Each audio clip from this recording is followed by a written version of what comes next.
Family life പോലും പല ആൾക്കാർക്കും നമ്മൾ ടിറ്റ് ഫോർ ടാറ്റായിട്ട് മറുപടി പറഞ്ഞ് അടിച്ച് തോപ്പിച്ച് എൻ്റെ അടുത്ത് ആ കളി, നമ്മുടെ അടുത്ത് ആ കളി എന്ന് പറഞ്ഞുകൊണ്ട് ജീവിക്കുന്നതിലാണ് ചില ആൾക്കാർ.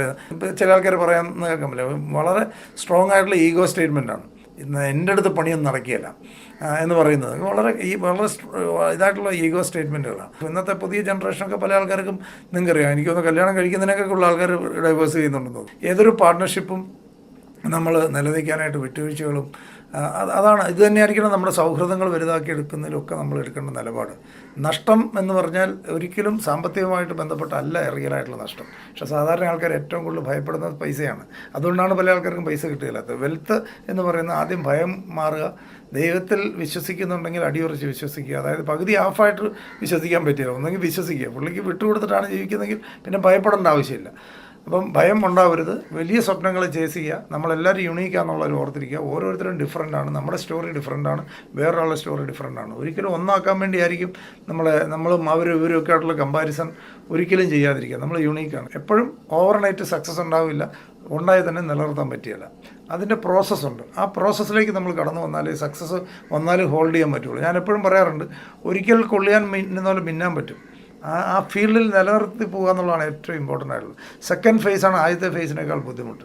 ഫസ്റ്റ് ഫേസ് വേണേൽ പറ്റും. ഒരിക്കൽ കൊള്ളിയാൻ മിന്നുന്ന പോലെ പല ഫീൽഡിലും ആൾക്കാർ മിന്നാറുണ്ട്.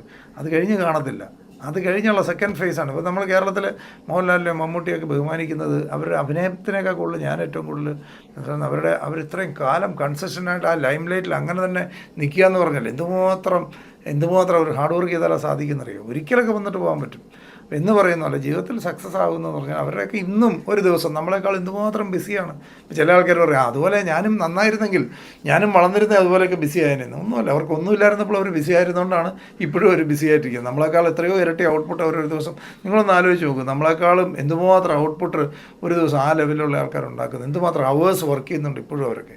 നമ്മൾ വളരെ റിലാക്സ് ആയിട്ട് രാഷ്ട്രീയമൊക്കെ പറഞ്ഞ് നമ്മുടെ ഭാഗ്യമില്ലാത്തതുകൊണ്ടാണെന്നൊക്കെ പറഞ്ഞ് ആരിലേക്ക് പറയാം. മറ്റവൻ്റെ തലയിൽ വരച്ചിരിക്കുന്നത് ഒരു തലയിൽ വരെയില്ല. ഞാൻ എപ്പോഴും പറയാറുണ്ട്, അതായത് ടാലൻറ്റിനേക്കാളും ഏറ്റവും, അതുകൊണ്ടാണ് നമ്മൾ സ്കൂളിലും കോളേജിലുമൊക്കെ നമ്മളെക്കാളൊക്കെ നമ്മളെക്കാളെന്ന് മാത്രമല്ല പല ആൾക്കാരെക്കാളും വളരെ പുറകിൽ നിന്നിരുന്ന പല ആൾക്കാരും ജീവിതത്തിൽ വലുതാകുന്നതിൻ്റെ കാരണം ഡിസിപ്ലിനാണ്.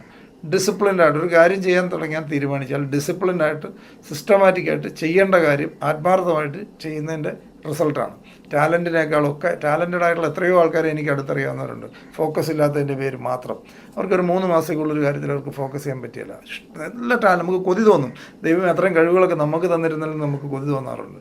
നല്ല ടാലൻറ്റഡ് ആയിട്ടുള്ള ആൾക്കാർ ഒന്നും ചെയ്യത്തില്ല, ഫോക്കസ് ചെയ്യത്തില്ല.